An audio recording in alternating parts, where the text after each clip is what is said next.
cause of preventable death in America is? It's not high blood pressure or cholesterol, not STDs, or even obesity. The leading cause of preventable death in America is smoking. According to the American Lung Association, 443,000 Americans die each year from diseases related to smoking. But the most tragic part is 90% of all these smokers started before they were even 20, kids who are our age. So everyone knows that smoking is bad, right? So why are people still doing it? How can we prevent this from continuing to happen? Today I want to talk to you all about the smoking epidemic that I've seen in an incredible concentration right here at Bluefield College. First, I want to discuss why this is such a huge problem and how people get started smoking. Secondly, I want to explain why people don't just quit. Thirdly, I will show you how it is possible to quit and how to positively influence those who smoke around you. So why do young adults start smoking when they should know the consequences? For one thing, college students are often influenced by peer pressure.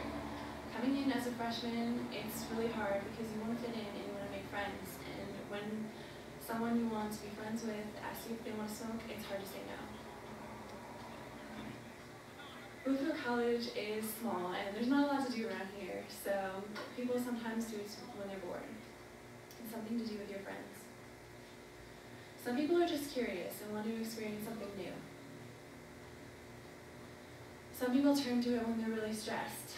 And nicotine does give you an endorphin rush and makes you feel better.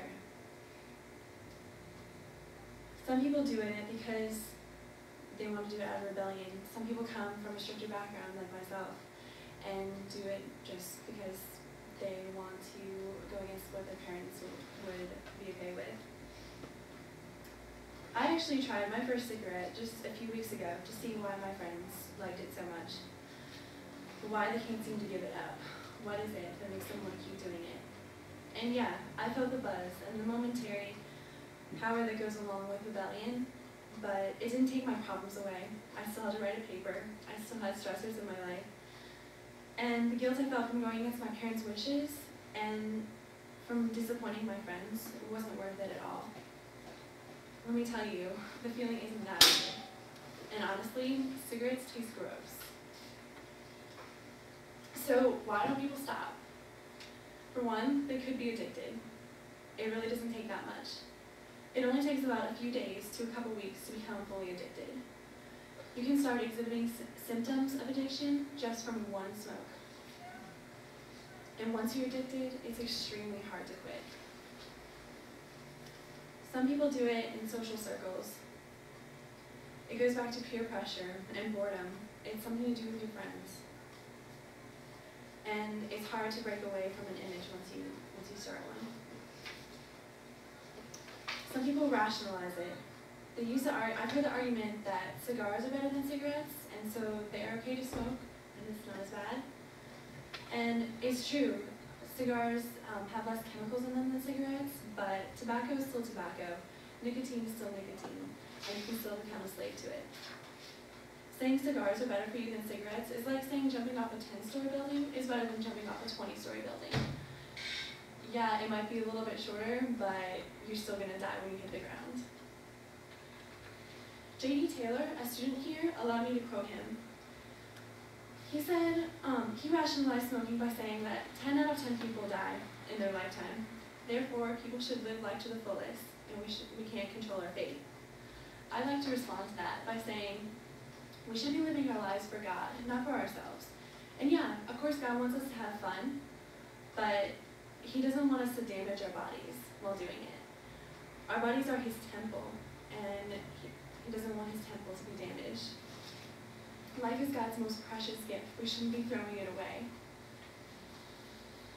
So now we've talked a lot about the seriousness of smoking and the prevalence just here on campus.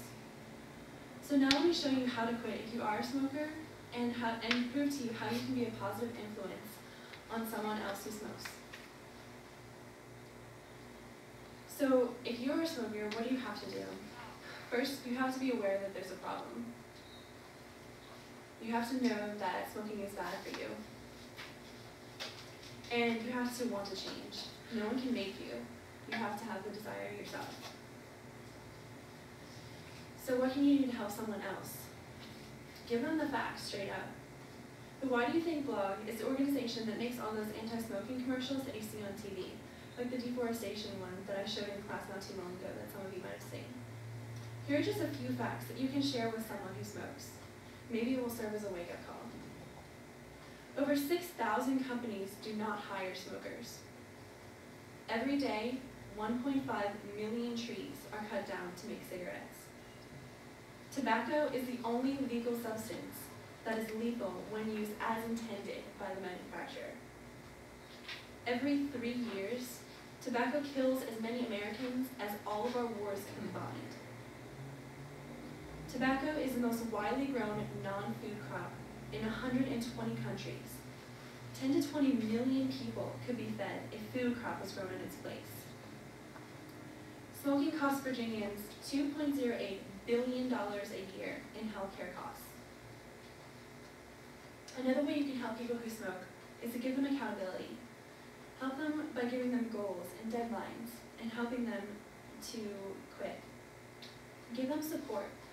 Quitting smoking is hard, especially once you're addicted. They need someone there for them. Remind them to resist peer pressure. Just say no if someone offers you a cigarette. If they really are your friends, they will respect you and your decisions, and probably wish they could do the same. You do not need to smoke, ever, period. As we come to a close today, I hope you take these words to heart. I want to leave you with a few final statements that I hope you will take away with you today. If you smoke, quit now. It really is possible. You just have to want to change. If you know someone who smokes, make the effort to talk to them about it. As students at a Christian campus, we need to set the example. We are ambassadors of our faith. We should be trusting in God to get us through the day, not nicotine. There are better and more helpful ways to relax and feel good and live life to the fullest. You don't ever have to smoke to experience that.